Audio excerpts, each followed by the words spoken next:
Alors bonjour les amis, est-ce que vous m'entendez? Parfait, parfait, très bien.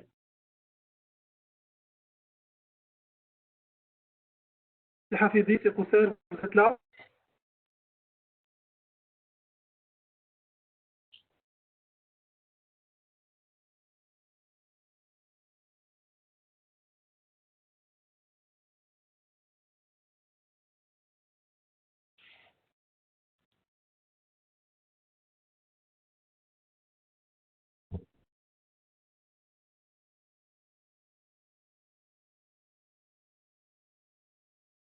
C'est Hafidi, vous êtes là?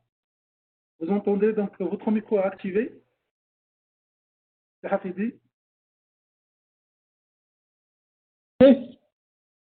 Allô, c'est Hafidi?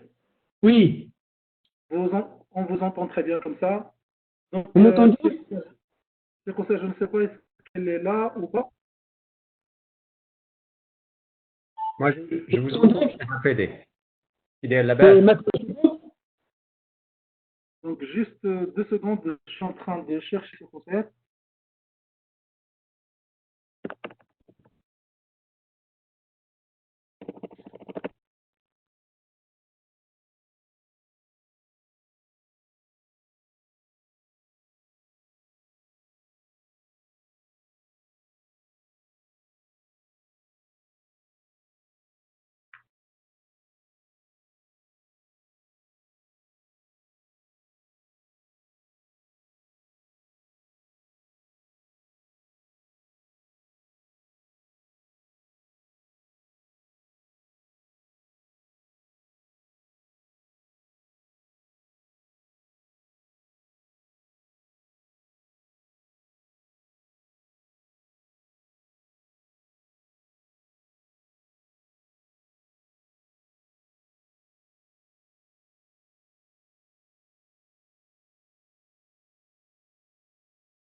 Il y a un problème.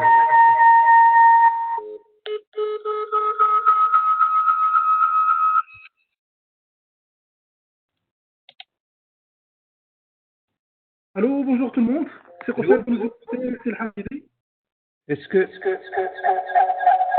Il y a beaucoup d'écho, il y a beaucoup d'écho. il y a-t-il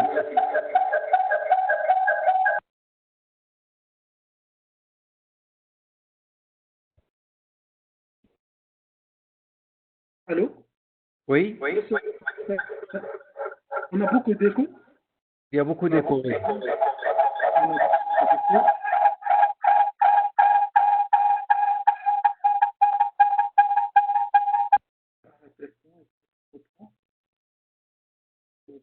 On s'excuse pour l'ensemble des participants, juste quelques petits réglages technologiques. Je pense que c'est OK. C'est Kousser, vous nous entendez? Oui, Oui, je je- vous entends. Mais il y a toujours l'écho.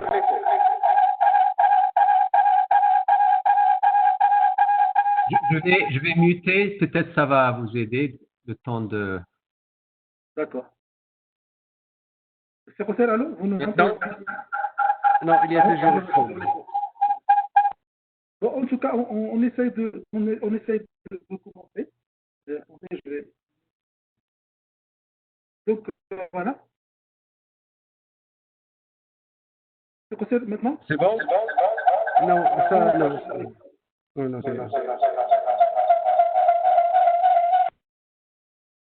Alors, de toutes les façons, on va essayer de commencer quand même. Pour le problème technique de ce concert. Alors, d'abord, je vous souhaite toutes et tous un bon ramadan. Et Ramadan Karim aussi pour toutes les que Dieu nous protège contre cette pandémie qui a ravagé le monde. Je tiens d'abord à remercier l'ensemble des conférenciers, les 5 conférenciers de ce mois-là. Et je souhaite la bienvenue à notre 6e conférence.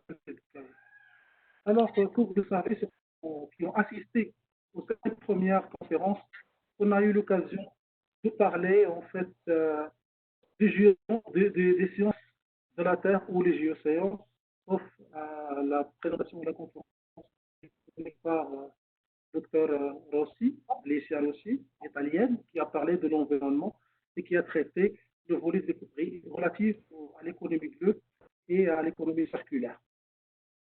Alors, sinon, pour les autres, donc, ils ont été directement en relation avec les géosciences. Les géosciences, je dis géologie, et qui dit géologie, c'est l'étude de la roche, et pour les profanes, c'est surtout l'étude des cailloux. Alors, ces cailloux-là, quand ils subissent une altération, ils donnent naissance à des sols. Et comme vous le savez bien, les sols fertiles sont à l'origine de la richesse agricole. C'est vrai qu'on a traité principalement le cas du Maroc qui est considéré comme les paradis des géologues, mais ça reste aussi un pays qui est plein, qui est varié et qui est riche par sa production agricole. Alors, donc, avant, j'ai oublié de me présenter, donc je pense qu'il y a certains d'entre vous qui ont eu l'habitude de donc je vous présente, je suis Youssef Dafi. Je suis un membre du réseau ForestNet.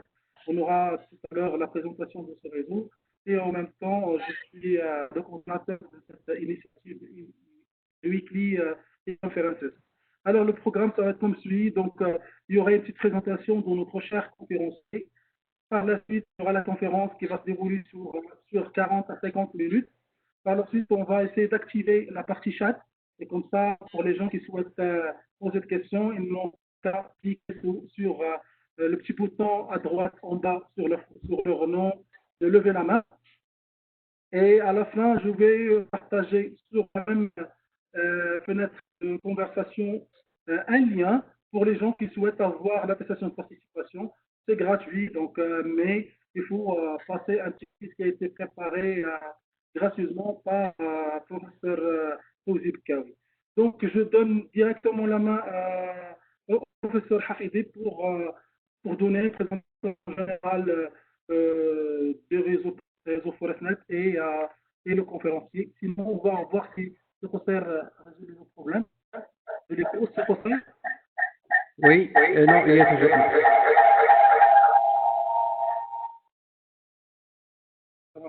Donc, c'est Hafidi. Bonjour, monsieur Dafi. Vous m'entendez bien? Oui. Vous m'entendez? Oui, on vous entend. On vous entend très bien. Les autres ne peuvent pas répondre.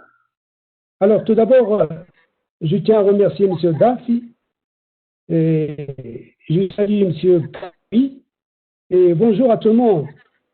Donc, c'est un honneur pour moi d'animer cette conférence qui va être présentée par l'éminent chercheur, notre invité aujourd'hui, qui est Dr Fawzi Bkawi. Donc, si vous permettez, je commencerai tout d'abord vous donner un petit aperçu sur sa biographie. Alors, pour ceux parmi vous qui ne le connaissent pas, donc le Dr Fawzi Bkawi est actuellement le directeur de l'Institut national de recherche agronomique au Maroc. Comme vous le savez, l'INRA, aujourd'hui au Maroc, il est constitué d'une dizaine de centres régionaux avec plusieurs domaines expérimentaux. Il est actuellement directeur aussi scientifique de l'initiative d'adaptation de l'agriculture africaine, qui émane en marge de la COP 22, qui est organisée par le Maroc. Il était aussi directeur de l'école d'agriculture l'ESAF à l'Université Mohamed VI Polytechnique, en même temps coordinateur du programme de recherche agro-sciences de la même université. M. Kawi a fait une grande partie de sa carrière au Canada, dans les domaines de différents établissements de recherche en tant que chercheur ou manager de recherche. Je citerai directeur exécutif du programme phare d'amélioration du blé au Conseil national de recherche au Canada entre 2012 et 2017, et tout à l'Institut de biotechnologie du plante dans le domaine de biologie moléculaire et génomique, à l'ID biomédicale dans le domaine du diagnostic de l'ADN, à GENSERV en tant que chef de laboratoire, et à Genome Prairie comme gestionnaire du projet. Au cours de sa carrière, M. Kawi a plusieurs articles scientifiques dans le domaine du diagnostic de l'ADN, la biologie moléculaire, la génomique et la physiologie des plantes. Donc, il a aussi à son actif 3 brevets ESA sur le diagnostic moléculaire. Et je dirais aussi que M. Kawi est titulaire des maîtrises de physiologie de l'Université de Tours en France et d'un doctorat de physiologie végétale à l'Université de Sorbonne, ex-Paris 6. Donc, je ne veux pas m'étaler davantage sur son CV, mais avant de lui donner la parole, permettez-moi de vous présenter le réseau des recherches sur le phosphate, appelé ForceNet. Donc, ce réseau regroupe plusieurs chercheurs qui travaillent sur le phosphate à l'échelle nationale ou à l'international, sur du composés phosphorés ou l'industrie du phosphate. Alors, quelles sont les motivations de la création de ce réseau? Tout d'abord, l'existence d'une communauté de chercheurs qui travaillent sur le phosphate à l'échelle nationale et à l'international. Aussi, l'existence dans le passé d'un réseau de chercheurs sur le phosphate appelé Recherche Phos, et qui a à son actif 350 membres et qui ont pu organiser 3 éditions de Couva-Phos. Certains parmi vous ont y participé. Aussi, le Maroc confirme les plus grandes réserves de phosphate au monde. Et comme vous le savez, le CP est le leader mondial dans le domaine de l'industrie du phosphate et qui est le principal client de l'INSISP. Alors, quelles sont les missions de ce réseau?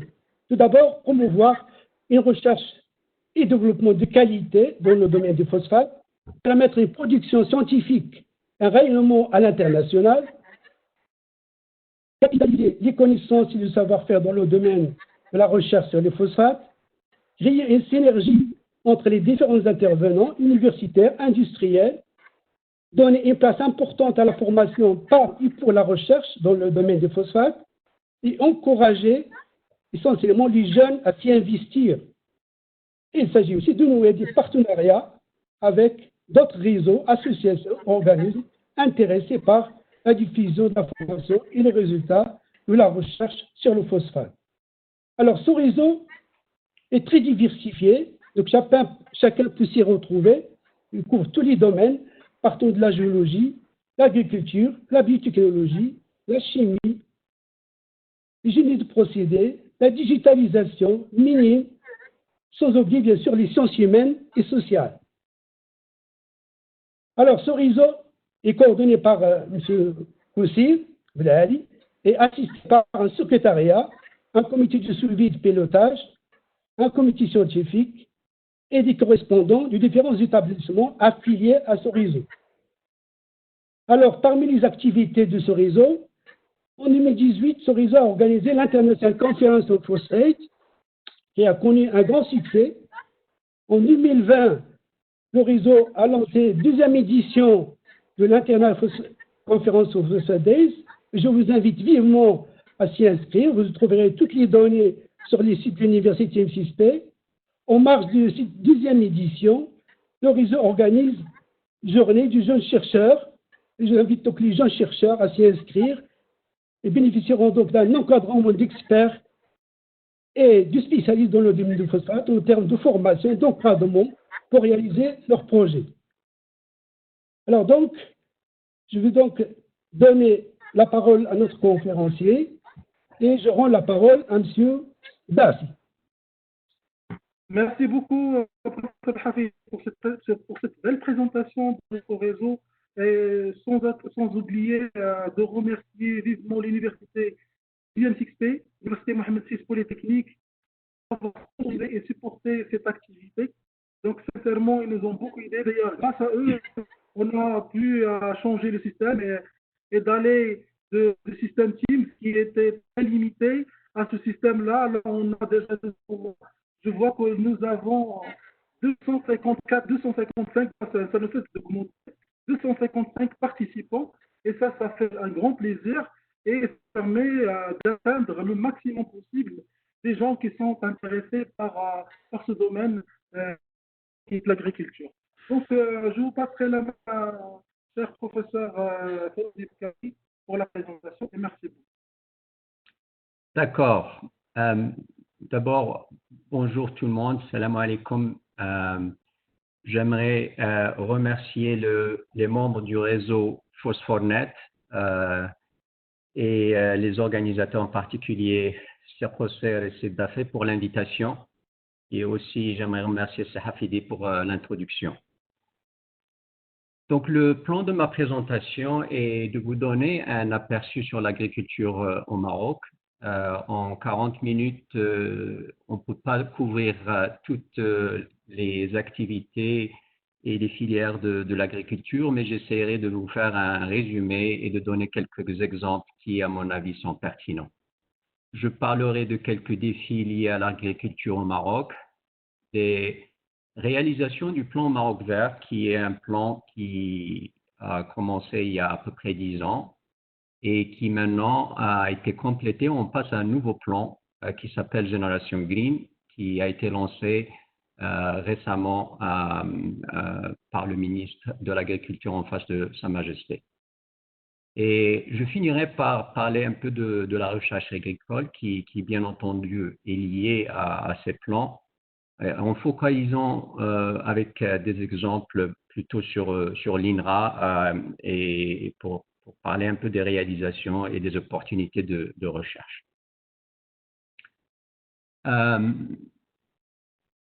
Le Maroc est constitué de larges zones géographiques très variées. Ceci dans les 12 régions du Maroc qui sont soit au niveau du littoral, au niveau de la montagne, au niveau de la plaine, du semi-aride ou du désert. Ces différentes zones sont une richesse, une grande variabilité, constituent une grande variabilité de cultures où les variétés agricoles sont présentes. J'ai fait récemment des voyages de Rabat à El Rachidia et au cours de ce voyage, on voit vraiment cette diversité où on passe du littoral aux plaines, à la montagne, au semi-aride et jusqu'au désert. Et c'est un voyage que je recommande à ceux qui ne l'ont pas fait pour voir un peu cette richesse que représente le Maroc. Les zones agricoles sont aussi diversifiées et sont représentées par le schéma là qui est montré. Donc, la plupart des terres, c'est des terres qui ne sont pas cultivées.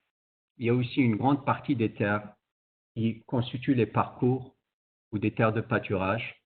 Les terres agricoles constituent à peu près 13% ou 9 millions d'hectares. Et parmi ces 9 millions d'hectares de terres agricoles, à peu près 20% sont irrigués et 80% ne sont pas irrigués, c'est du bore, en anglais rain-fed.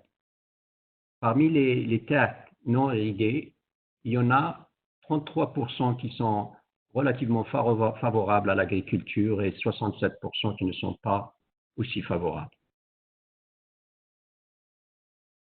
Maintenant, au niveau de l'importance du secteur agricole au Maroc, il contribue d'une façon notable au PIB, au produit intérieur brut, entre 15 et 19%. C'est une source importante d'emploi car 40% de l'emploi et des revenus constituent ce secteur et à peu près 80% de la population rurale est impliquée. C'est aussi un apport important de devises à travers les exportations et ceci constitue à peu près 3,4 milliards d'euros, soit 13% de la valeur totale des exportations.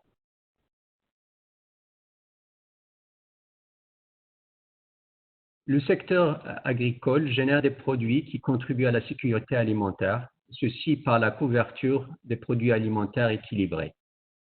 En effet, le Maroc produit en ce moment à peu près 100% de ses besoins des viandes, à peu près la quasi-totalité du lait, et aussi la totalité des produits maraîchers et les fruits.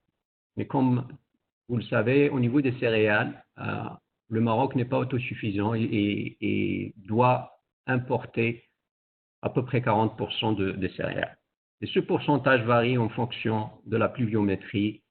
Les années où il pleut, bien sûr, on produit plus. Et une année comme celle-là qui est en train de finir là, probablement la production va être faible car la pluviométrie était faible. L'apport au niveau du sucre, le Maroc satisfait à peu près 50% de ses besoins. Sur ce domaine, l'amélioration du rendement a été considérable durant les dernières années, surtout au niveau de la production de la betterave où le rendement a augmenté significativement. La superficie agricole, comme je l'ai indiqué tout à l'heure, est à peu près 9 millions d'hectares, dont 1,6 million d'hectares irrigués. Ce qui constitue et contribue d'une façon significative à l'agriculture au Maroc, c'est la disponibilité des infrastructures comme les barrages. Il y en a à peu près 128 qui permettent la mobilisation de 17 milliards de mètres cubes d'eau, dont 14 milliards est destiné à l'usage agricole. Donc, une proportion importante de barrages va aller à l'agriculture. Et les productions les plus importantes, comme je disais tout à l'heure, sont très diverses et les plus importantes, ce qui occupe le plus de terrain et de terres agricoles, c'est les céréales avec 5 millions d'hectares. Vient ensuite l'olivier à peu près avec 1 million d'hectares, les maraîchers avec 260 000 hectares, les agrumes avec 128 000 hectares, les arbres fruitiers avec 365 000 hectares, les cultures sucrières 69 000 hectares, là c'est la betterave à sucre et la canne à sucre, surtout la betterave à sucre. Enfin, il y a 29 millions de têtes d'animaux, dont 75% c'est des ovins. Maintenant, je vais passer à décrire quelques défis qui sont présents au niveau de l'agriculture. Bien sûr, il y a, comme je l'ai mentionné, l'autosuffisance. Il y a certains secteurs où le Maroc ne produit pas assez de produits. Le changement climatique, qui est un défi nouveau, relativement nouveau, et qui est un défi assez sérieux pour l'agriculture. La résilience de l'eau, qui est liée au changement climatique, mais aussi due à l'utilisation de l'eau. La santé du sol, qui est due aux pratiques du sol. Et enfin, la conservation des ressources naturelles. Je reviendrai sur ces points un par un. D'abord, au niveau de l'autosuffisance, j'ai mentionné tout à l'heure les productions les plus importantes comme la viande, le lait, les produits maraîchers, le céréales et le sucre. Il y a d'autres éléments qui sont importants dans notre culture culinaire, par exemple les dattes et les lentilles. Je donnerai un peu un résumé sur les dattes. J'ai mis les lentilles ici, c'est un exemple intéressant parce qu'à un moment donné, le Maroc était suffisant en lentilles. Et récemment, le Maroc importe une partie significative de ce produit parce que les fermiers ont abandonné la culture de lentilles aux dépens d'autres cultures pour des raisons de rendement et aussi parce qu'ils présentent plus de difficultés de culture. Ceci dit, les lentilles qui font partie des familles des légumineuses sont joue un rôle très important au niveau du sol et peut-être c'est une des parties qu'on doit encourager et essayer d'adresser les problèmes techniques pour que les fermiers recommencent à les cultiver de nouveau. Les lentilles, comme vous le savez, c'est des légumineuses qui sont autant ils contribuent à la richesse du sol par la production de l'azote à travers le Rhizobacterium. De plus, ils sont très riches en protéines et très conseillés au niveau de l'alimentation humaine. Sur le changement climatique,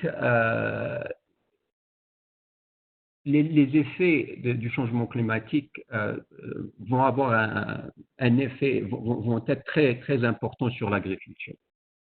Ceci dû aux conditions météorologiques extrêmes.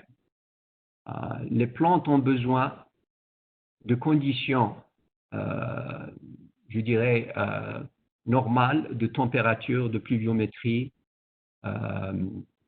pour croître et pour se développer et donner un rendement optimal. Ceci dit, quand il y a des extrêmes, bien entendu, ils ont un effet important. Les précipitations qui sont mal reparties dans le temps, c'est très important que l'eau ou la pluie vienne tout au début de la germination pour permettre à la plante de se développer. Des pluies qui viennent très tard vont affecter bien sûr le rendement. La température a un effet aussi très important, surtout au niveau de la floraison. Le blé, par exemple, quand la température augmente au niveau de la floraison, elle peut affecter significativement le rendement. Une étude qui a fait des modèles sur l'augmentation de température due au changement climatique a montré que l'augmentation de 1 degré peut réduire le rendement du blé jusqu'à 10%.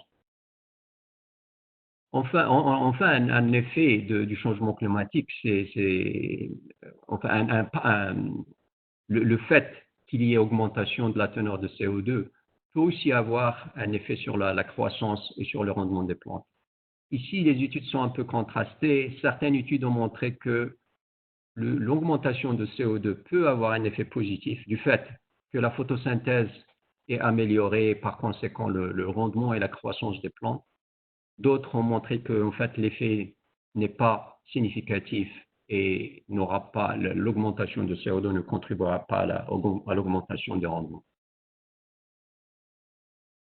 L'eau est un élément clé dans la productivité des plantes agricoles. Sans eau, bien entendu, c'est très difficile de croître les plantes. Et là, la déficience en eau, elle est bien entendu liée au changement climatique. Je viendrai plus bas pour donner des exemples. Il y a l'usage excessif. La plupart des irrigations utilisent des méthodes classiques anciennes qui nécessitent un niveau très élevé d'eau. Et puis, il y a l'utilisation inefficiente. Ce que je veux dire par là, c'est que des fois, on cultive des plantes qui ont un besoin très élevé en eau dans des régions où la pluviométrie est faible. Là, on utilise de l'eau de puits et où la nappe phréatique est épuisée. Et cette pratique, bien entendu, n'est pas durable.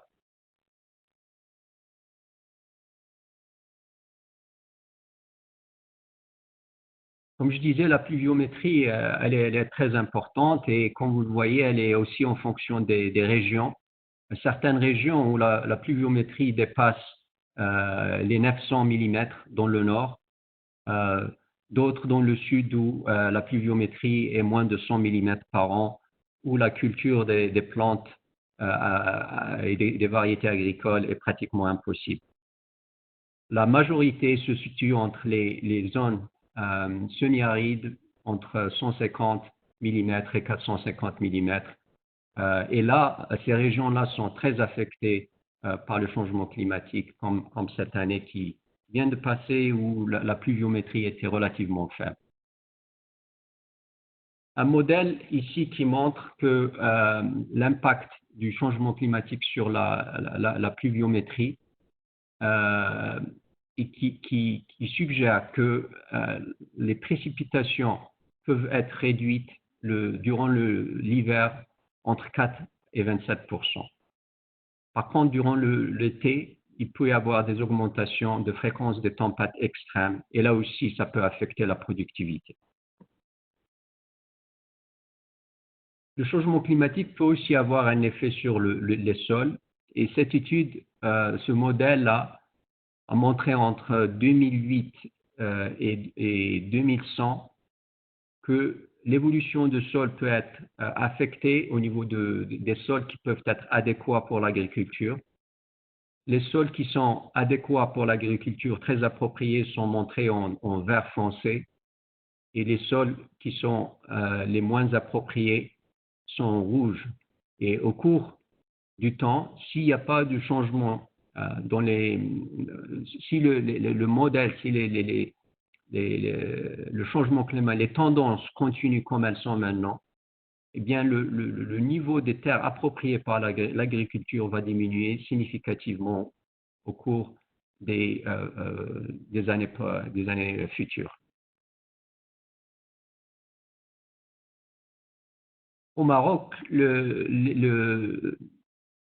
j'ai indiqué tout à l'heure que les terres agricoles constituent à peu près 9 millions d'hectares et ce niveau-là est à peu près stable depuis 1982.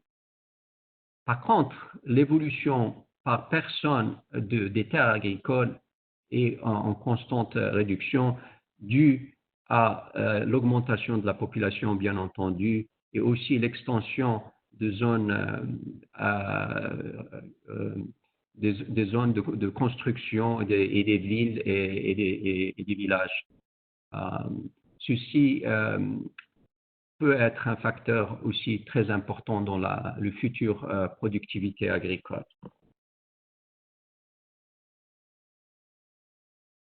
Le point encore aussi important qui représente un défi, c'est la santé, je dirais, du sol. Et là, il y a plusieurs facteurs qui jouent sur la santé du sol. D'abord, l'érosion. C'est un processus de dégradation qui est important au Maroc et on estime qu'il y a une perte annuelle totale du sol, elle est évaluée à 100 millions de tonnes. Beaucoup de sols sont des sols marginaux, superficiels, peu adaptés aux cultures. Et là, on peut les sols où il y a surtout des pierres, on peut les améliorer. Et là, il y a une subvention de l'État pour contribuer à l'amélioration de ces sols. Cette catégorie constitue à peu près 2 millions d'hectares.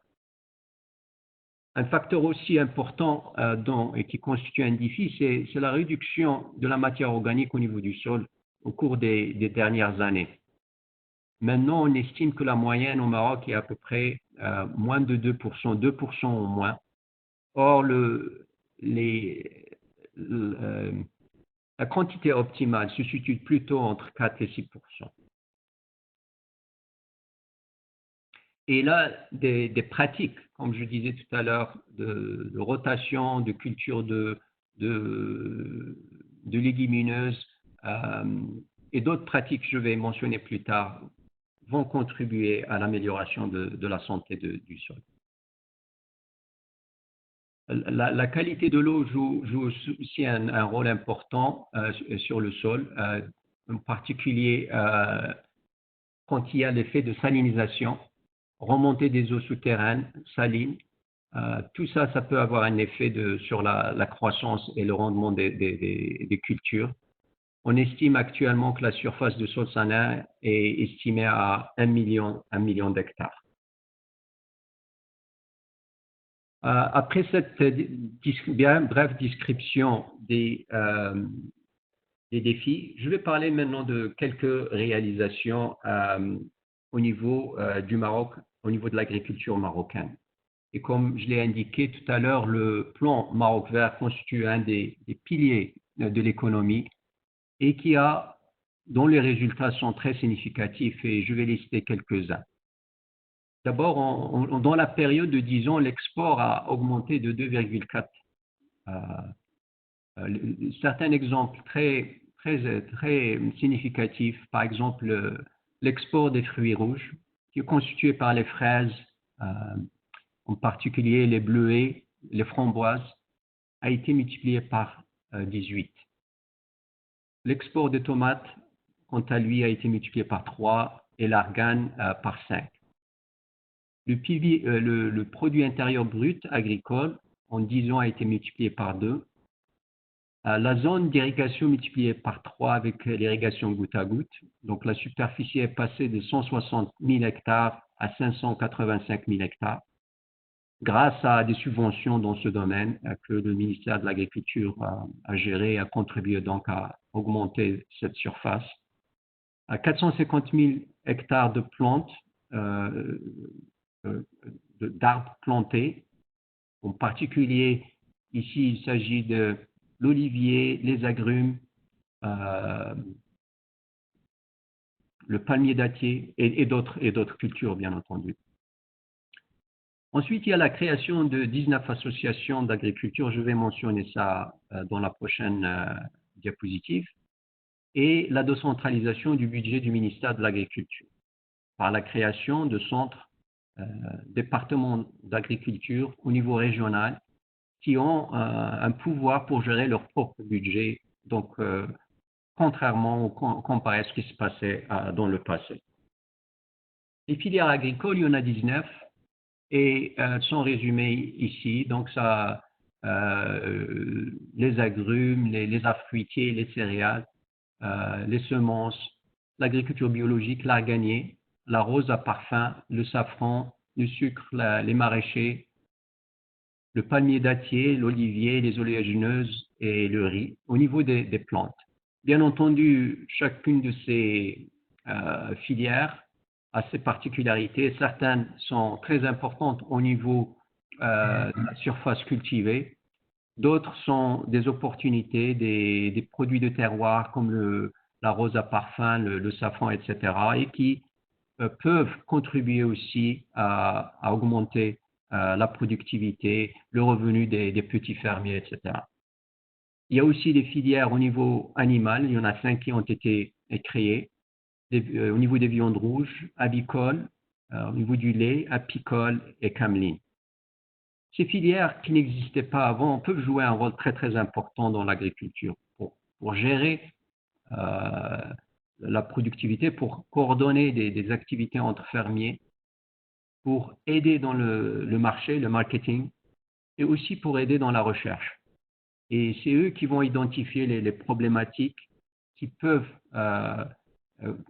être le sujet de recherche. C'est eux qui peuvent aussi coordonner dans les domaines de l'export avec les fermiers et aussi avec le gouvernement. Je vais donner 2 exemples. Donc, on ne peut pas couvrir toute l'agriculture marocaine au niveau des réalisations. J'ai pris 2 exemples, l'olivier et le palmier dattier. Au niveau de l'olivier, on voit dans cette diapositive l'évolution des terres agricoles plantées en olivier. Donc, il y a eu un accroissement de la superficie oléicole de près de 39% entre 2008 et 2009, où le total était de 773 000 hectares, jusqu'à plus de 1 million d'hectares en 2019.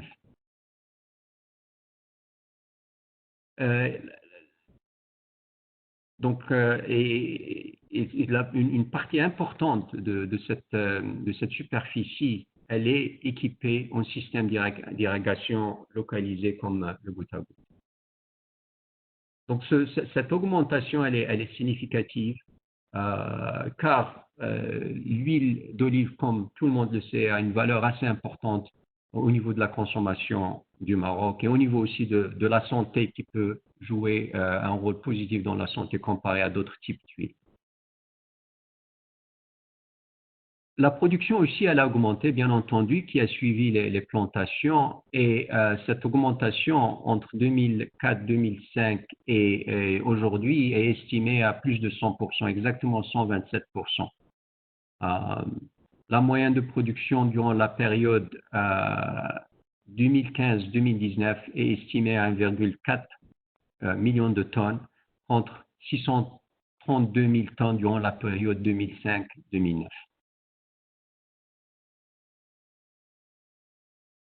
Cependant, le rendement par hectare n'a pas évolué aussi dans le même sens, et ceci dû principalement il est dû aux conditions climatiques. Et il y a aussi le phénomène d'alternance où les arbres tendent à fructifier certaines années plus que d'autres. À mon avis, ce sujet de rendement est une opportunité pour la recherche, pour trouver des variétés qui sont beaucoup plus productives et aussi beaucoup plus adaptées. Il y a aussi moyen, à mon avis, d'augmenter la productivité par des conditions culturelles, soit optimiser l'irrigation ou les fertilisants ou d'autres facteurs qui peuvent augmenter le rendement, qui, comparé à d'autres pays, est relativement faible, par exemple à l'Espagne ou à la Tunisie. Le deuxième exemple, c'est au niveau du palmier dattier, qui lui aussi joue un rôle important dans l'agriculture. La carte montre 4 régions principales qui constituent où le palmier dattier est présent, et ceci est dans les oasis au sud du Maroc, sud et est du Maroc, la région de Figuig, Kafilet, Daraa et Tata Bani. Il y a à peu près 6,9 millions de pieds qui constituent à peu près 6% du patrimoine finicicole mondial. Un nombre très important de variétés. En fin de compte, ce n'est pas exactement des variétés, mais de variants, moi je dirais, parce qu'ils ne sont pas toutes inscrites. Généralement, une variété doit être inscrite. Et la production moyenne, elle est d'ordre de 100 000 tonnes. Ceci, c'est un nombre, encore une fois, moyen. Certaines années, la productivité elle est plus importante que d'autres. Et au niveau de la commercialisation, 50% de la production nationale est mise sur le marché, 30% est destiné à l'autoconsommation, 20% à l'alimentation du bétail. Et le palmier dattier joue un rôle socio-économique et environnemental assez important. 20 à 60% des revenus de plus de 1 million d'habitants, et aussi constitue une barrière écologique contre l'ensablement. Le programme palmier dattier au niveau du plan Maroc vert avait certains objectifs, et je cite un parmi les objectifs, c'était de réhabiliter la constitution de la palmeraie sur une superficie de 48 000 hectares. L'extension des plantations à l'extérieur des palmeraies sur une superficie de 17 000 hectares, l'objectif étant d'atteindre une production de 160 000 tonnes. Il faut rappeler que le Maroc, à un moment donné, était pratiquement autosuffisant en dattes, et maintenant, une partie très importante est importée. Si vous remarquez, quand vous allez, surtout durant cette période de Ramadan, au marché, vous allez trouver beaucoup de dattes qui ont une origine, qui sont importées. Les raisons de cette évolution étant d'abord la croissance démographique, bien entendu, il y a une demande plus importante. Un autre facteur très important, c'est la maladie du Bayoud qui a affecté significativement beaucoup de plants. Et ce champignon détruit l'arbre et bien entendu réduit la production. L'autre facteur qui existe au Maroc, c'est qu'il y a une variabilité très importante de la productivité. Beaucoup d'arbres sont issus de graines et pas de variétés sélectionnées et clonées. Cette figure montre un peu ce point-là que je viens de mentionner. 48% des dattes sont issues de plantes qu'on appelle khalts. Et ces plants, généralement, c'est des plants qui viennent de la graine. Et la qualité peut être peut être OK sur certains, mais la productivité n'est pas très bonne. Et continue à les produire. L'une des variétés qui est le plus populaire, le mjhoul, ne constitue pas une partie importante, et ceci parce que cette variété, elle est sensible au bayoud. D'autres variétés sont de qualité raisonnable, comme le boufgous, le bousthami, le bouskri, etc., et qui constituent donc une partie importante de notre consommation. L'INRA a joué un rôle et continue à développer des variétés qui sont résistantes au bayoud, parmi lesquelles une qui s'appelle Sidrat et qui maintenant constitue une des variétés qui est plantée par les fermiers. L'INRA joue aussi un rôle dans la production de plants de souches qui est destiné à des laboratoires privés. Comme je disais tout à l'heure, l'objectif du plan Maroc vert est de planter 17 000 hectares. Entre la région de Rachidia et Boudnib, des terres ont été plantées par des industriels, par des fermiers, dont au palmier dattier. Et pour planter, il faut que tous les plants doivent venir de variétés inscrites et qui viennent aussi de la culture du tissu. La raison pour laquelle la culture du tissu est utilisée, il y en a plusieurs. D'abord, elle permet d'éliminer toutes les maladies comme le bayoud au niveau de la culture du tissu, ce qui fait qu'un plant qui est issu de la culture du tissu est sain. L'autre aspect encore plus important, c'est le pouvoir multiplicatif de la culture in vitro. Un fermier qui, dans le passé, multipliait le palmier dattier, il se basait sur le rejet que donne sa tare. Et le nombre de rejets, généralement, est relativement faible, peut-être 20 durant l'année de l'arbre. Alors qu'à partir de la culture du tissu, une seule souche peut donner jusqu'à 1000 plants par an. Donc l'INRA, elle produit des souches initiales qui les donne à des laboratoires, une dizaine de laboratoires privés qui maintenant multiplient ces plants pour les vendre ou les donner à... Alors, il y a des subventions de l'État. Pour les fermiers qui sont dans les oasis, les petits fermiers, ces plants sont donnés gratuitement ou subventionnés par l'État. Pour les grands fermiers, donc qui sont les nouvelles plantations, ils doivent payer pour ces plants.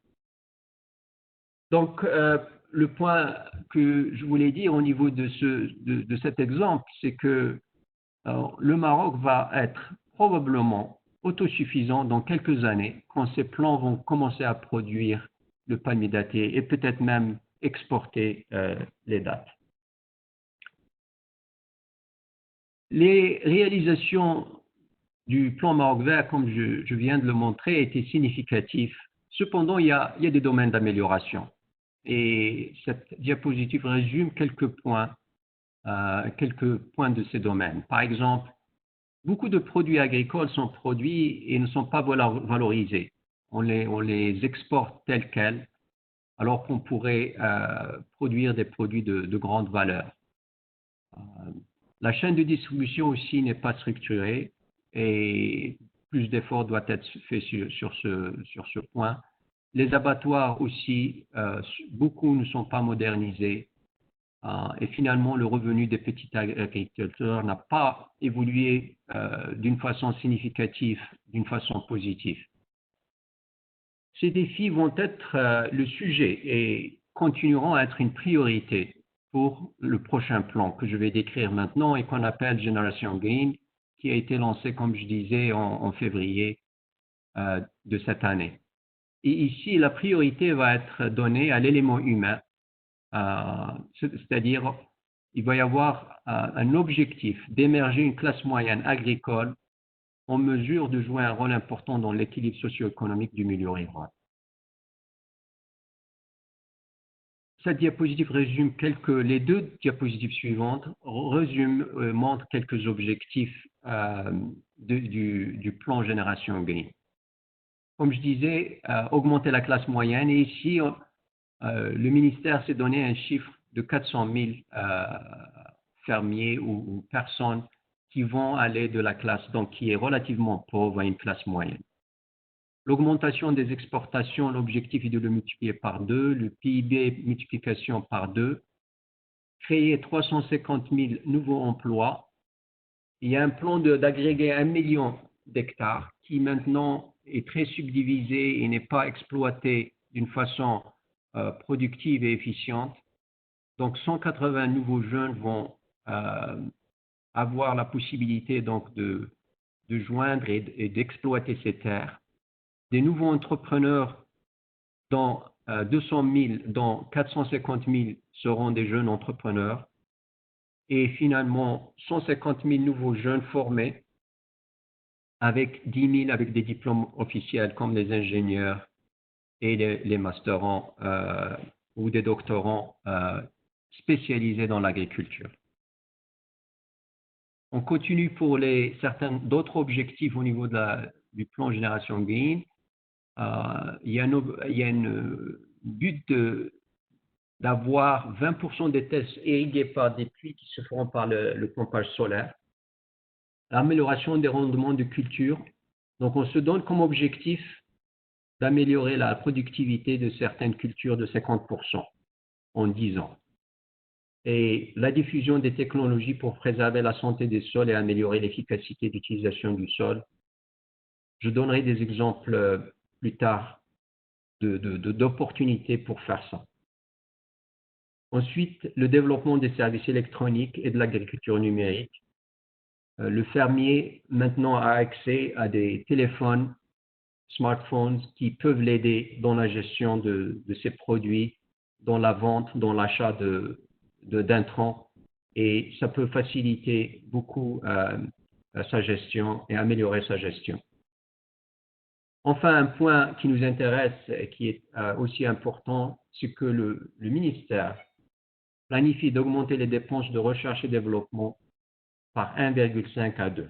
Donc, augmentation jusqu'à 100% de l'investissement dans la recherche dans les 10 années à venir. Maintenant, je vais passer au rôle de la recherche et focaliser un peu sur l'INRA, ce que fait l'INRA et en relation avec l'agriculture en général et les plans que je viens de mentionner, le plan Maroc Vert et le plan Génération Green. L'INRA a 10 centres. Il y a le bureau administratif au niveau de Rabat et puis il y a 10 centres. Chaque centre a une spécialité ou une plateforme. Comme par exemple le centre de Tanger, il est spécialisé sur les petits ruminants. Il y a aussi une installation nucléaire pour faire des études sur la préservation des aliments et aussi pour le développement de nouvelles variétés. Le centre de Knetra se focalise sur les agrumes, celui de Rabat sur la biotechnologie et la cartographie des sols par exemple, celui de Stade sur l'agriculture en semi-aride et il y a une banque de gènes que je mentionnerai plus tard. Marrakech focalise sur l'olivier, les recherches sur l'olivier et le palmier dattier. Oujda, c'est sur les parcours. Meknès focalisé sur les arbres fruitiers et l'agriculture de montagne. Rachidia sur le palmier dattier et les systèmes oasis. Bni Melled sur l'utilisation de l'eau en particulier et Agadir sur les maraîchers, l'arganier, le cactus et les plantes aromatiques en particulier.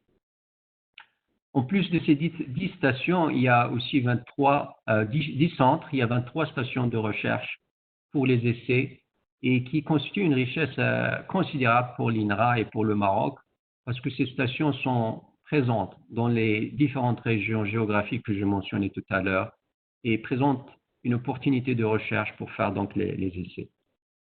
Quelques réalisations significatives de l'INRA au niveau des inscriptions de variétés au catalogue officiel, la cartographie du sol que je vais mentionner plus tard, le développement du semi-direct qui peut contribuer à l'amélioration de la santé du sol, la banque de gènes pour la conservation des ressources naturelles, ceci au niveau de la ville de Stade que j'ai mentionné tout à l'heure.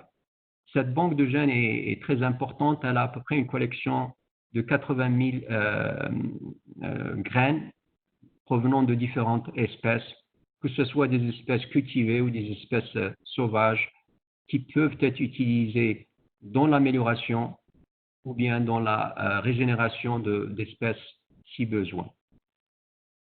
La préservation in situ est aussi un domaine assez important. Les collections de palmiers dattiers, d'oliviers, de cactus afro-fruitiers sont très importantes. Le Maroc a l'une des collections les plus riches d'oliviers dans le monde qui se trouve au niveau de Marrakech et qui est très importante encore pour l'amélioration de l'olivier. Il y a aussi des développements et préservation de races d'ovins et enfin sélection et multiplication du palmier dattier, comme j'ai mentionné tout à l'heure, cactus et l'arganier. Quelques autres exemples des variétés qui sont développées au Maroc. Pour exemple, je citerai les céréales, dont 50% des terres cultivées maintenant proviennent de variétés développées par l'INRA. La carte de fertilité du sol est une autre réalisation de l'INRA. Pourquoi la carte de fertilité du sol et qu'est-ce que c'est? D'abord, c'est une analyse du sol au niveau des éléments les plus importants, le phosphate, le potassium, l'azote, la matière organique en particulier, pour montrer aux fermiers la qualité de ce sol et pour qu'ils apportent les éléments dont le sol a le plus besoin. Ce projet a été financé par l'OCP et fait avec la collaboration du ministère de l'Agriculture, de l'ENA, de CNES et de l'IAV, et a constitué à la cartographie de 8 millions d'hectares en analysant à peu près 36 000 échantillons. Ceci est un exemple de l'analyse, que montre l'analyse. Ici, focalisons sur le phosphate dans la région de Khmisset, où la couleur rose foncé, par exemple, montre un sol très riche et un sol rose clair, un sol moins riche en phosphate. L'autre contribution de l'INRA, c'est le développement de cartes de vocation agricole des terres. Et là, les chercheurs de l'INRA ont développé des cartes pour montrer quelles sont les terres qui sont les plus adéquates pour certaines cultures.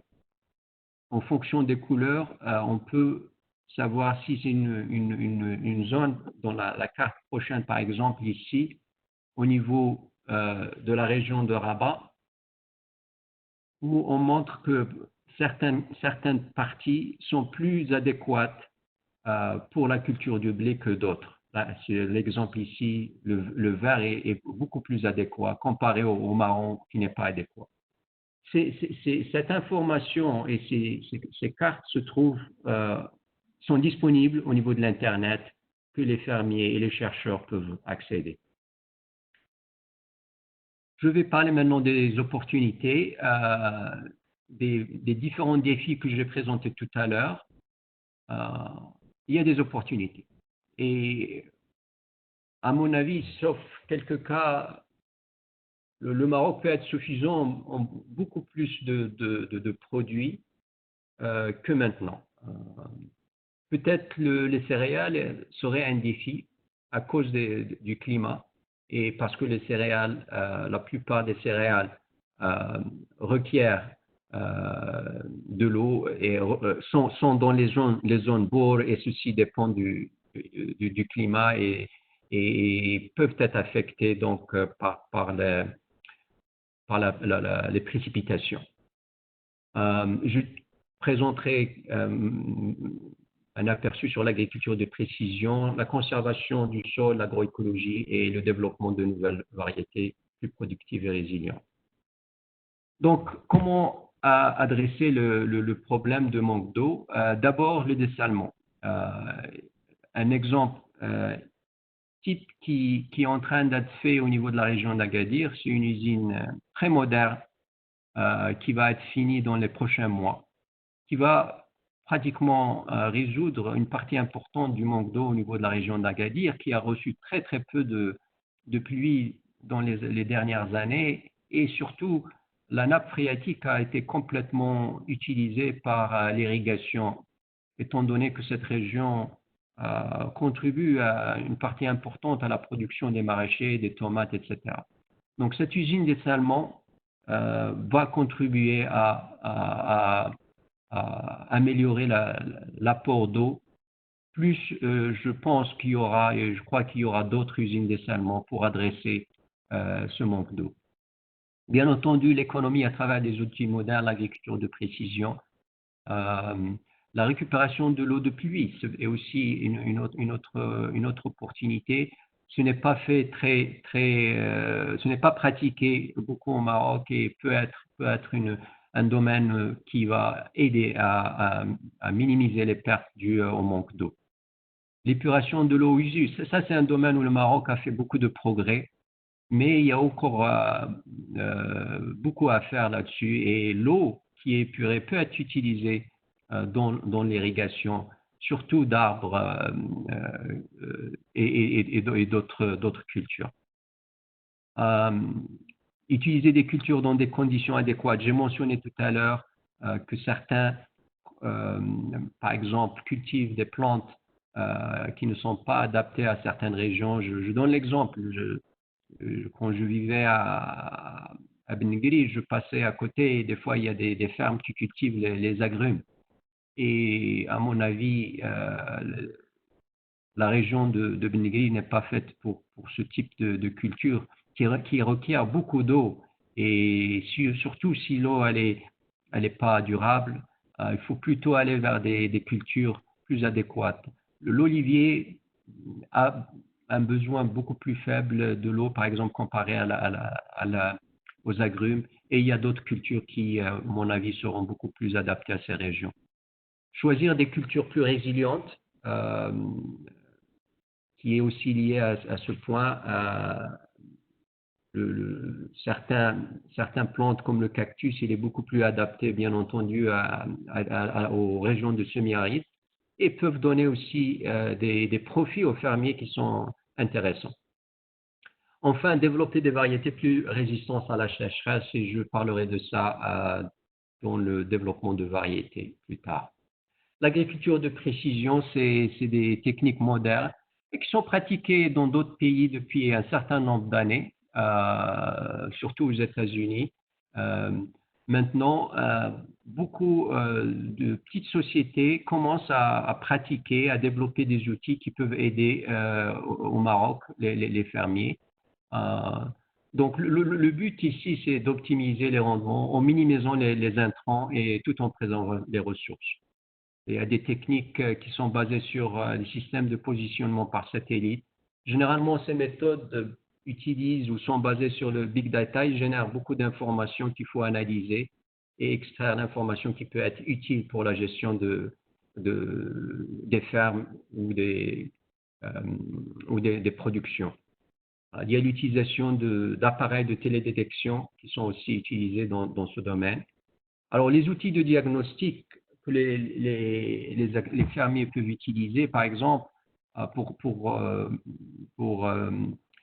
regarder l'aspect de la sécheresse quand il y a un manque d'eau ou pour regarder l'infection des ravageurs. Ils peuvent utiliser soit des drones, par exemple, avec des caméras qui peuvent être optimisées pour détecter ces phénomènes et peuvent les aider à gérer mieux leur culture. Au niveau de la sécheresse, bien entendu, l'autre aspect, c'est l'utilisation de sensors qui peuvent être mis au sol et qui contrôlent le niveau d'eau de façon à ce que l'eau apportée est optimale, pas trop d'eau, pas un manque d'eau, et ce qui va résulter à une meilleure productivité. Les opportunités au niveau de conservation du sol, le semi-direct. L'INRA a joué un rôle très important au Maroc pour développer cette technique des céréales. Et le semi-direct, par le fait qu'il permet d'avoir une perte moins élevée d'eau comparée au labour classique, il permet aussi pour le sol de rester plus sain. Cette méthode a commencé à être pratiquée récemment, mais il y a beaucoup d'efforts à faire et sûrement va contribuer à améliorer la santé du sol. La rotation de culture, je l'ai mentionné tout à l'heure avec l'utilisation des lentilles, qu'on a abandonné, on a réduit un peu les cultures des lentilles, des pois chiches, etc. Et la rotation des cultures est importante pour maintenir une bonne santé, par exemple par l'apport de l'azote avec les légumineuses, ou aussi la réduction des maladies. Le fait de cultiver une plante plusieurs années de suite peut résulter à des apparitions de maladies qui peuvent ravager et réduire le rendement. L'agroécologie, là aussi, c'est un domaine qui est beaucoup utilisé maintenant en Europe et qui maintenant certains fermiers marocains commencent à utiliser. Ça inclut l'agriculture biologique et l'utilisation de compost, l'utilisation de produits naturels pour gérer les insectes ou d'autres maladies. Et ça, l'agriculture biologique en particulier va avoir une attention importante au niveau du plan Génération Green parce qu'elle constitue un domaine de croissance au niveau économique. Et il y a une demande plus forte au niveau de l'agriculture biologique. L'agroforesterie, la plantation d'arbres en combinaison avec des cultures annuelles, par exemple, avec l'élevage des animaux, peuvent aussi contribuer d'une façon significative à préserver la conservation du sol. Et finalement, la valorisation de la flore microbienne du sol. Jusqu'à présent, la plupart des améliorations du sol et des amendements se font à travers des produits chimiques comme les engrais. Mais les microbes, les bactéries, certains champignons jouent un rôle très important au niveau du sol. Avec les techniques modernes, on commence à les identifier, à comprendre leur fonctionnement et à les apporter et les rajouter au sol pour maintenir une santé et contribuer à la nutrition des plantes et à un meilleur rendement. La dernière diapositive concerne le développement de nouvelles variétés plus productives et plus résilientes. Là aussi, il y a des opportunités de recherche qui peuvent aller vers l'autosuffisance et l'augmentation des exports par le développement de nouvelles variétés. Mais avant de développer une nouvelle variété, il faut conserver les ressources génétiques qu'on a déjà. Et ceci est fait par les banques de gènes, par les collections in situ comme l'INRAA. Et il doit y avoir une collaboration avec tous les chercheurs dans ce domaine pour maintenir nos plantes et nos animaux qui sont natifs et qui peuvent contribuer donc à l'amélioration de futures variétés. Une meilleure connaissance du génome. Ceci aussi pour connaître les caractéristiques des plantes et des espèces. Qu'est-ce qui contrôle la fructification? Qu'est-ce qui contrôle la taille de la graine? Qu'est-ce qui contrôle la résistance à tel ou tel champignon? Souvent, ces caractéristiques se trouvent au niveau du génome. Les dernières années nous ont permis de séquencer et de connaître ces génomes avec le prix de séquençage qui a diminué considérablement. Il y a une opportunité significative ici pour les chercheurs pour étudier ces aspects-là. Et une meilleure compréhension du génome va permettre à améliorer les rendements et la résilience des plantes aux maladies. Il y a des utilisations nouvelles, il y a des méthodes nouvelles qu'on peut utiliser. J'ai donné quelques exemples, il y en a d'autres. Speed breeding, c'est des méthodes qui permettent d'accélérer les générations. L'amélioration d'une plante, d'une variété peut prendre de 10 ans, des fois jusqu'à 15 ans. La raison pour laquelle, c'est parce que quand on essaye de transférer un gène ou un caractère d'une plante à un autre à travers les croisements classiques, il faut toujours attendre que la plante fructifie pour aller à une autre génération. Et on va à travers 6, 7, 8, peut-être plus de générations pour arriver à une nouvelle plante. Donc, pour attendre, quand on attend jusqu'à la fructification, ça prend du temps, des fois des mois. Speed breeding, c'est une nouvelle technique qui permet de raccourcir la période de fructification en utilisant des méthodes environnementales comme la lumière etc. L'utilisation des marqueurs moléculaires aussi, à travers la génomique, on peut lier certaines caractéristiques à des éléments moléculaires, à des marqueurs qui peuvent aider les améliorateurs à aller plus vite dans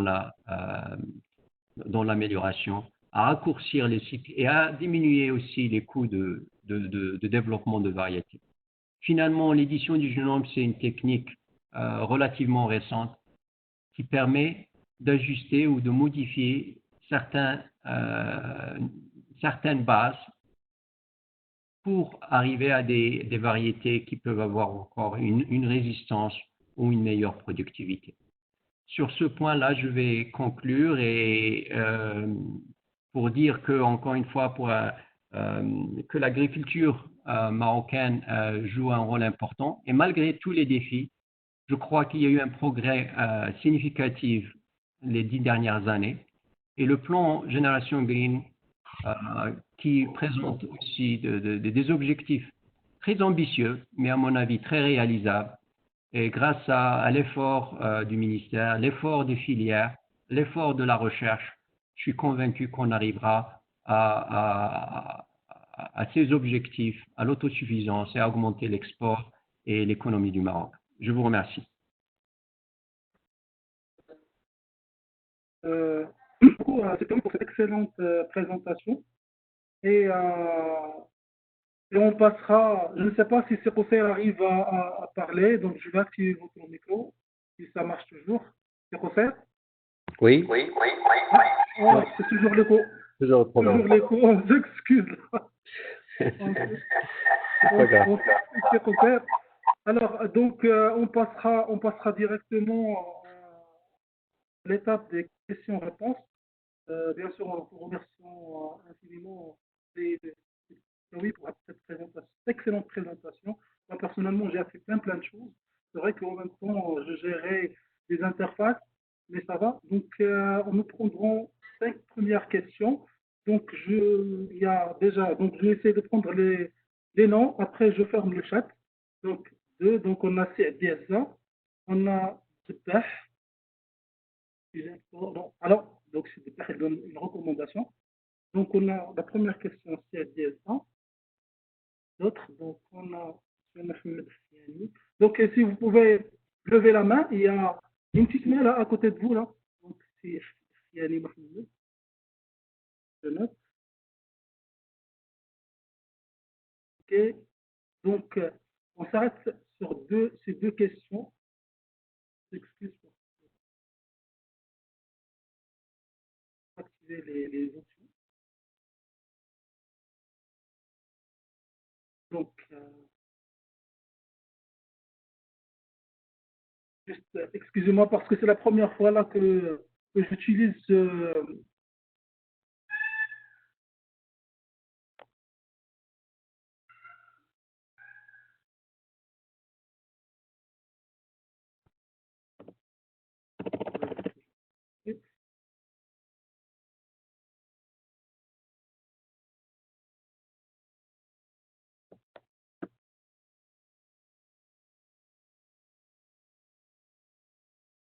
excusez-moi s'il vous plaît.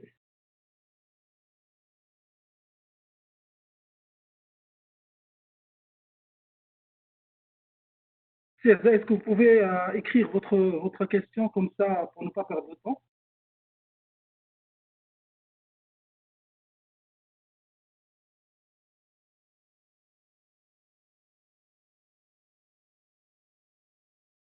Est-ce que vous pouvez écrire votre question? Comme ça, Sidkaoui va lire directement. Et je vois il y a pas mal de questions sur le chat. Donc, il y a, qu'en est-il des OGM? C'est ça la question de César. Alors, est-ce que vous allez lire les questions et je réponds? Oui. Les OGM, c'est pas une priorité pour la recherche. Officiellement, elle n'existe pas. Il n'y a pas de variété OGM au Maroc. Donc, pour le moment, tant qu'il n'y a pas de réglementation, on ne va pas aller dans cette partie. Ceci dit, et de par mon expérience au Canada, les OGM jouent un rôle très important dans d'autres pays. Le Canada et les États-Unis sont un pays producteur de colza, de maïs, de coton, de soja, qui jouent un rôle très important. Et les études dans ces pays ont montré que ces cultures ont en effet très bénéfiques pour le fermier et pour le consommateur sur le prix et la qualité. Mais au niveau du Maroc, tant qu'il n'y a pas de réglementation, on n'a pas d'OGM en ce moment. Parfait. Donc, apparemment que j'ai eu la solution là. Donc, les gens qui souhaitent poser des questions, ils peuvent lever la main, ça monte, et puis je leur donne, j'active leur micro, et puis ils peuvent se présenter et puis poser la question. Donc voilà, et je suis Amarir Salih. Votre micro est activé. Vous se présenter. Bonjour. Et poser votre question. Oui, c'est Amarir, on vous entend. Vous m'entendez? Oui, parfait.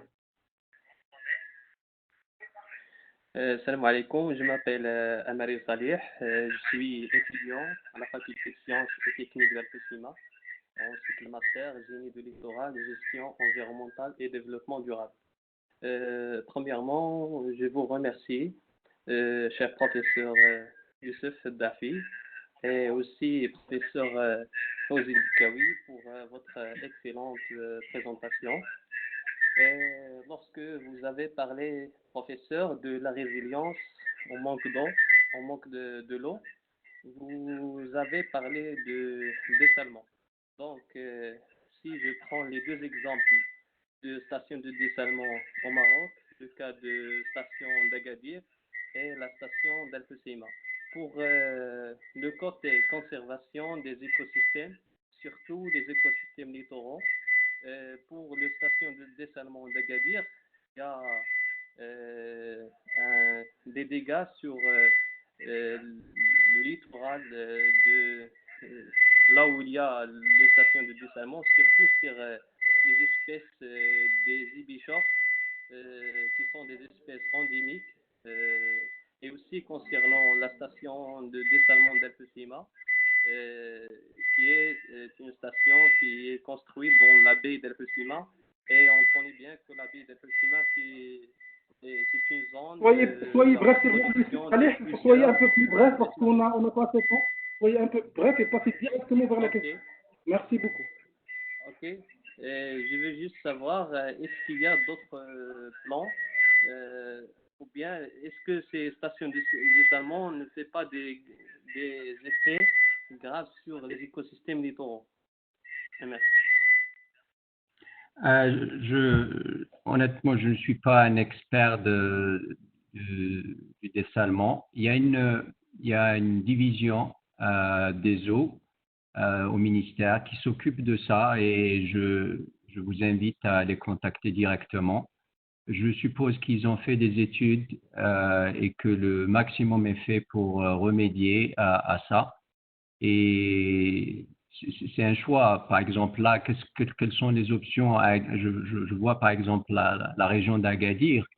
On a des milliers, peut-être des millions de gens qui vivent de l'agriculture et qu'il n'y a pas d'eau. Quelle autre option à part le dessalement? Encore une fois, je préfère ne pas aller sur ce sujet qui concerne un département du ministère et qui ont fait beaucoup d'études et beaucoup d'efforts à ce sujet. Merci beaucoup, Sibtawi. Donc, on passe à la deuxième question. C'est Mohamed Farrah. Vous avez le micro. Présentez-vous et votre question. Bref, s'il vous plaît. Parce qu'on n'a pas assez de temps. Salam alaikum. Vous m'entendez? Oui, je vous entends. Oui, merci. Je suis Farah Mohamed, ingénieur de production animale. Je travaille à Laurent-Val, l'Office régional de mise en valeur agricole du Locos. Ma question porte sur les perspectives de l'ENARA à propos de l'amélioration génétique bovine. On sait bien que l'ENARA s'intéresse bien à l'amélioration génétique chez les petits ruminants à travers les instances qui sont qui s'occupent de ce sujet, notamment l'ANOC, l'Association nationale des éleveurs ovins et caprins. Mais on constate que l'amélioration génétique chez les bovins, ça a été, je dirais, ignoré depuis longtemps, depuis les années 80, où le premier plan ou le premier programme d'amélioration génétique chez la race Tidilé a été malheureusement échoué. Aucun autre programme n'a été mis en place. La question est, quelles sont les perspectives de l'ENRA à propos de ce sujet? Merci pour votre question. C'est une question pertinente. On est dans plein là pour préparer notre programme pour les prochaines 4 années. Ce que je peux vous dire, c'est que pour réussir dans la recherche, il faut vraiment que les ressources soient adéquates avec les objectifs. L'agriculture au Maroc, elle est très diverse. J'ai donné là les 19 filières. J'ai listé. La viande rouge fait partie de ça. Honnêtement, si on veut réussir la recherche, il faut focaliser. Et avec les ressources qu'on a, on doit focaliser. Et nos priorités sont déterminées avec notre tutelle, avec le ministère et avec les professions. Et donc, si on n'a pas les ressources pour faire de la recherche sur les bovins, on ne la fera pas. Et il faut focaliser. Si on distribue nos ressources, on les divise entre les ovins, les bovins, les camelins, la recherche avicole, il n'y aura pas d'impact. Pour vous donner un exemple, au Canada, à un moment donné, l'institut où je travaillais, on travaillait sur beaucoup de cultures. On travaillait sur le blé, sur le colza, sur les lentilles, etc. Et le gouvernement a fait une décision très importante. Il a dit qu'est-ce qui est le plus important, culture qui nécessite de la recherche. Et ils ont identifié qu'à ce moment-là, c'était le blé. Et d'un coup, les 100 chercheurs sont tous mis à travailler sur le blé. Bien entendu, ceux qui sont intéressés par d'autres cultures n'étaient pas contents parce qu'il n'y avait pas d'effort là-dessus. Mais pour que la recherche réussisse, je dis encore une fois, il faut qu'il y ait un focus, une focalisation. Et c'est comme ça qu'on aura un impact. Bien entendu, la recherche sur les bovins elle est importante. Les bovins jouent un rôle important. Mais pour que l'INRA s'y mette, il faut qu'on ait la ressource, il faut que les filières nous aident ou que la tutelle, le ministère nous dit que c'est une priorité et on est prêt à travailler là-dessus. Mais pour le moment, je peux vous dire probablement on n'a pas les ressources pour aller dans ce domaine. Merci beaucoup, c'est Fawzi. Donc, on passera à la troisième question, Madame Ilham Merdat. Donc, votre micro est activé. Essayez d'être bref. Allô? Oui, on vous écoute. D'accord. D'abord, je voudrais remercier le professeur M. Kawi pour votre présentation. C'est vraiment très important et très instructif. Donc, ma question concerne un petit peu donc, les ressources que vous êtes en train de mettre en place justement pour la conservation génétique. Est-ce qu'il y a en fait, est-ce que c'est en cours? On est dans quel pourcentage en fait dans cette partie? Et notamment aussi dans l'étude génomique en fait. Je pourrais préciser sur les espèces par exemple des dattiers qu'on est en train de voir par exemple sur le marché actuel. Voilà, je vous remercie. Sur quel domaine vous avez dit? Pour les dattiers. Ah, les dattiers. Oui. Au niveau de la conservation des ressources, donc l'INRA, c'est une activité qui existe à l'INRA depuis longtemps. D'abord, le centre de stats qui conserve les semences, les lignes, les races, les lignes de graines naturelles collectionnées au Maroc ou importées. Et on a une collection de à peu près 70 000 collections. On est pratiquement arrivé à saturation de ce centre dans la capacité de 80 000 collections. et on a un plan de construire un autre centre dans la région de Rabat. Donc, c'est planifié et j'espère que ça va être complété dans 2 ans. Donc, c'est une priorité, c'est important de continuer dans ce domaine de conservation. L'autre façon de conserver les cultures, et c'est à travers des collections in situ. Par exemple, à Agadir, on a une collection de cactus, plus de 300 lignes. À Marrakech, on a une collection d'oliviers internationales qui constitue plus de 500 lignes. Ou, dans la région de Meknès, on a des collections d'arbres fruitiers. Et tout ça, c'est des richesses pour la recherche, pour les fermiers, etc. Au niveau de la génomique, on a aussi des activités là-dessus. Un exemple étant le séquençage de l'arganier qui a été complété par l'INRA, le centre de Rabat. Et c'est une activité qui va continuer à être une priorité. On a aussi un département de bioinformatique qui aide dans l'analyse des résultats. On a hacké récemment un séquenceur à haut débit. Donc, c'est une activité qu'on va continuer et dans le palmier dattier, dans le l'arganier et d'autres cultures. Et j'espère en partenariat avec d'autres chercheurs d'universités ou du domaine du privé ou internationaux. Merci beaucoup. Donc, on passera à la 4e question qui sera donnée par M. Pierre Vienne. Votre micro est actif. Présentez-vous et votre question brève. Bonsoir, c'est Pierre Pascal Diène, étudiant en master à l'Université Mohamed VI Polytechnique de Ben Guerir. Merci beaucoup, M. Berkawi, pour la présentation. Maintenant, j'aimerais savoir par rapport aux contraintes liées à l'adoption des nouvelles technologies qui a été énumérée tout à l'heure dans ta présentation par rapport à la génération Green 2020-2030. J'aimerais connaître un peu plus par rapport aux contraintes liées à l'adoption de cette nouvelle technologie. Merci, Diane.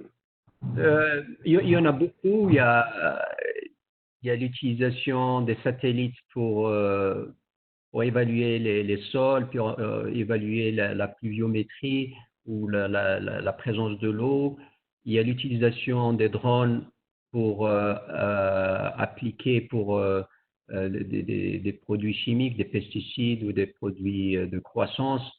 Il y a des sensors qui sont mis dans le sol pour évaluer la présence de l'eau. Donc, il y a plusieurs technologies. Les défis, ça va être de les valider, c'est-à-dire de faire des essais et de montrer qu'ils ont un apport positif par rapport aux conditions où on ne les utilise pas. C'est-à-dire qu'il faut montrer qu'ils améliorent l'efficience de l'eau, qu'il améliore, c'est-à-dire qu'on va... Une des applications les plus intéressantes, moi je pense qu'avec ces outils, c'est la réduction des pesticides. Quand on utilise les conditions actuelles, quand on utilise les pesticides, on en met partout sur les arbres, sur la terre qui n'est pas couverte par les arbres, etc. Avec l'utilisation d'un drone, par exemple, il peut aller et contrôler, prendre une photo de l'arbre, regarder la dimension de l'arbre et rajouter juste le montant de pesticides qui est nécessaire. Un petit arbre, il mettra moins, etc. Un arbre plus grand, il mettra plus. Donc, ces outils sont, à mon avis, très, très importants. Donc, la première chose, c'est d'avoir ces outils, de développer, optimiser la technologie, les valider. Ça, c'est une première étape. La deuxième, qui est aussi importante, c'est transférer cette technologie aux fermiers. Et là, il y a beaucoup de travail à faire. Il y a la question du coût. Est-ce que le petit fermier ou le fermier aura les moyens pour se les procurer? Est-ce que le matériel il est durable, etc., etc. Donc, je crois que c'est un domaine très prometteur. C'est un domaine où il y a beaucoup de recherche à faire. C'est un domaine où il faut impliquer les chercheurs, les filières et les fermiers et les industries qui vont fabriquer, bien sûr, ces outils. Donc voilà, j'encourage, moi, les jeunes qui s'intéressent à l'agriculture pour explorer ce domaine. Merci. Merci beaucoup, Pierre-Pascal est un étudiant excellent. D'ailleurs, j'ai eu l'occasion d'enseigner, de donner un cours sur l'industrie minière. Donc, on passera à la cinquième question. C'est Abdelmalek Azaoui. Votre micro est activé. Présentez-vous. Une question brève, ce sera la dernière. Si notre cher Ouzib Kawi le permet. C'est Abdelmalek Azaoui, votre micro est activé. C'est Abdelmalek Azaoui, on ne vous entend pas. Donc, on passera à la question suivante. C'est Amin Ammar. Bonjour. Bonjour. Je m'appelle Amin Ammar. Je vous remercie énormément pour votre présentation. Je suis un statisticien-chercheur. On a appris pas mal de choses par rapport à les informations déroulées en termes de cette présentation. En fait, j'ai une question par rapport au plan Maroc vert dans sa deuxième version. Vous avez présenté certaines statistiques par rapport à l'exportation parce que l'agriculture contribue au PIB et je vois toujours qu'il y a des produits agricoles qui sont énergivores en matière de ressources hydriques en eau.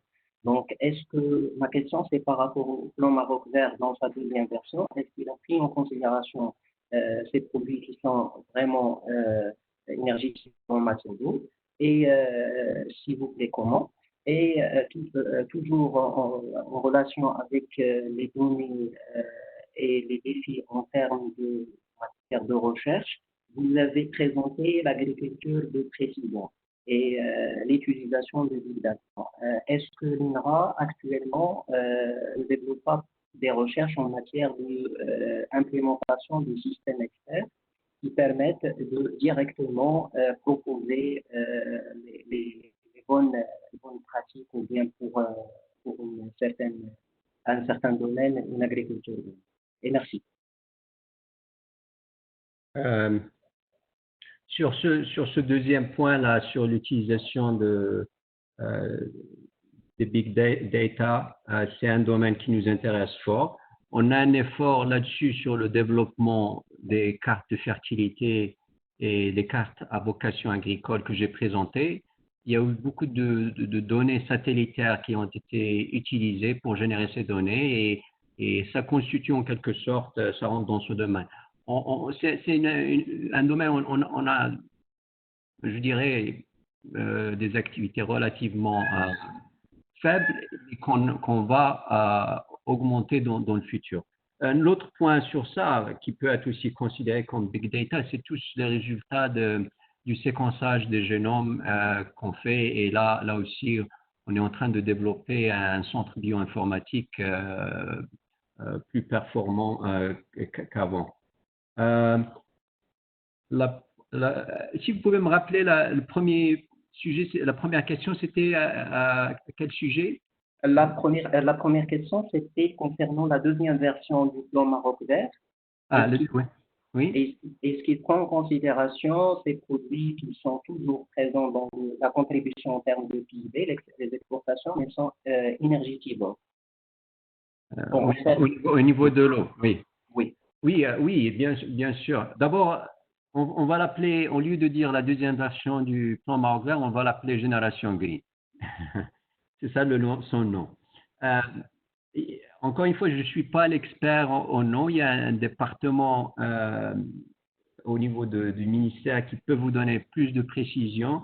Ce que je peux vous dire, c'est qu'il y a un plan sur l'eau qui a été développé, qui est très ambitieux, que ce soit au niveau de la construction de nouveaux barrages, des dessalements, de l'utilisation de méthodes, comme je disais, l'agriculture de précision. Tous ces outils vont permettre à améliorer l'efficience et l'utilisation de l'eau.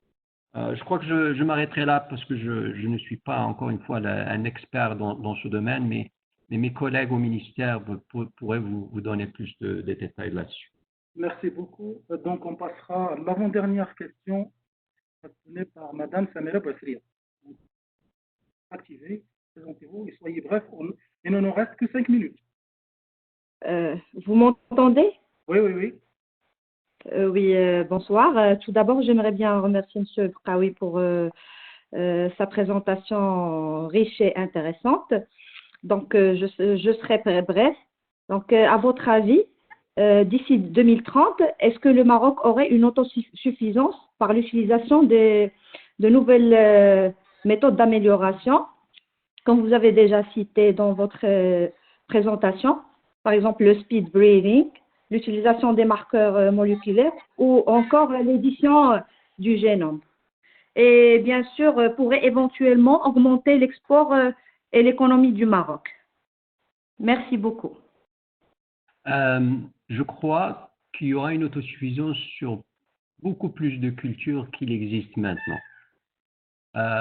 Une qui présente un défi, c'est les céréales, parce qu'elles occupent un espace très important, parce que les Marocains mangent beaucoup de pain comparé à la moyenne mondiale, et parce que les conditions climatiques ne sont pas propices à la production de nos besoins. Ceci dit, et ça va aussi dépendre des changements climatiques. Si les conditions continuent où il y a moins de pluviométrie, etc., ça va représenter un défi. Si la pluviométrie elle est bonne, on peut développer des variétés qui sont beaucoup plus productives. Le rendement moyen dans les zones semi-arides, je crois qu'il est moins de 2 tonnes par hectare. Quand on a une bonne pluviométrie dans les pays d'Europe, le rendement moyen est de 7 à 8 tonnes de blé par hectare. Donc vous voyez la différence, elle est énorme. Et c'est une question là, est-ce qu'on doit plutôt aller vers des cultures qui sont beaucoup plus adaptées aux conditions qui requièrent beaucoup moins de pluviométrie, ou on doit continuer à cultiver le blé sur des espaces très élevés avec un rendement relativement faible comparé à d'autres pays.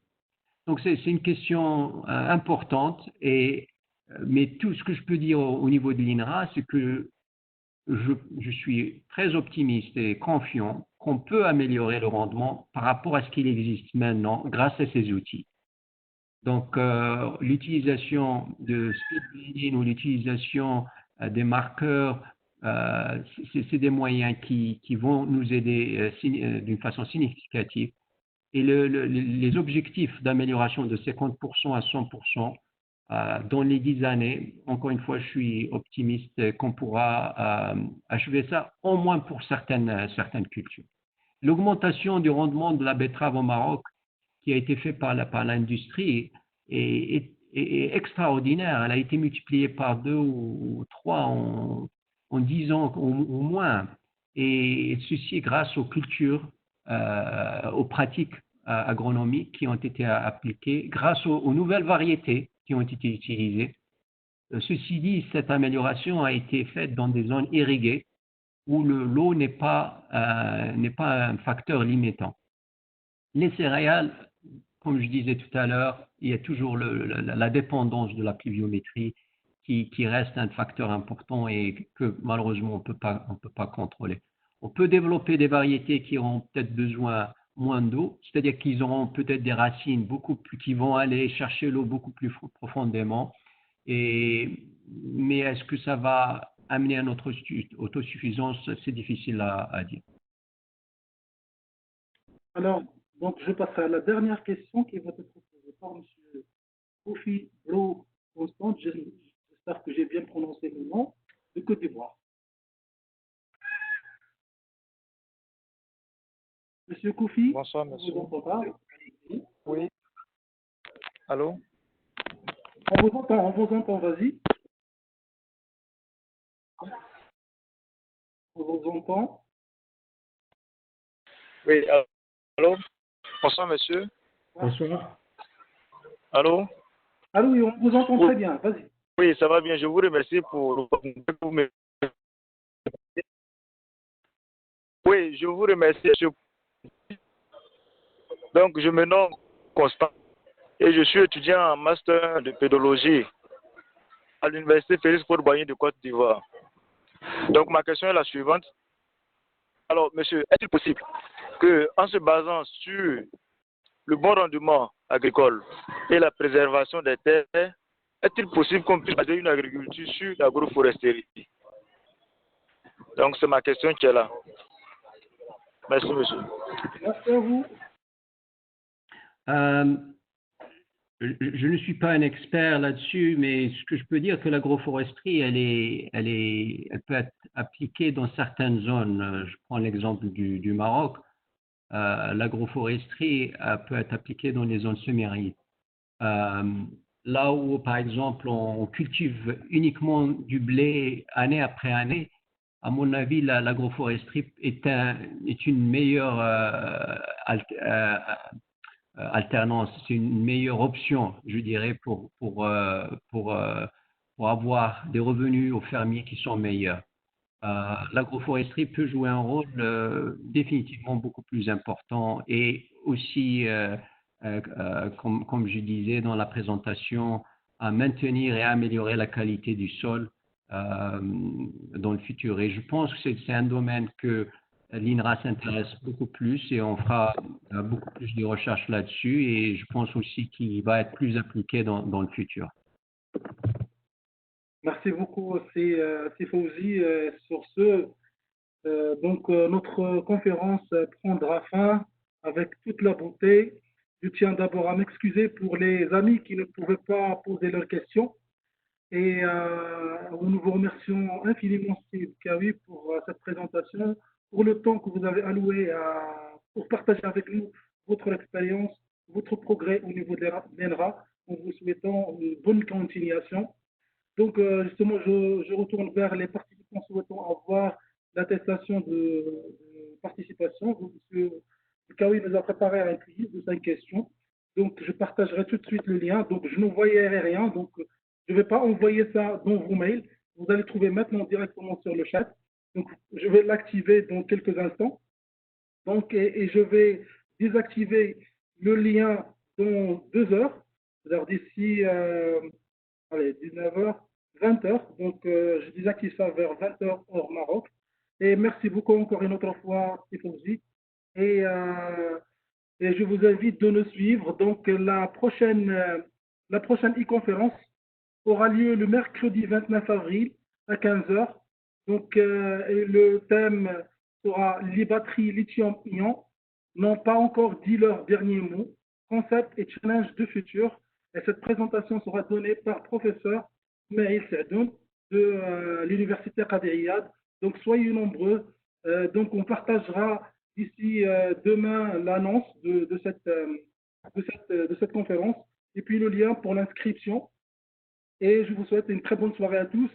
Et merci encore une autre fois, M. Kawi. Je vous en prie. Merci. Et à très bientôt. Bon, je ne sais pas si vous avez encore un autre mot de fermeture, de la fin. Non, j'aimerais bien remercier les organisateurs et vous en particulier pour coordonner cette présentation et tous les participants avec leurs questions qui ont passé du temps donc avec nous aujourd'hui. Merci encore une fois et Ramadan Karim à tout le monde. Ramadan Karim et merci à vous tous et au revoir. Au revoir. Au revoir.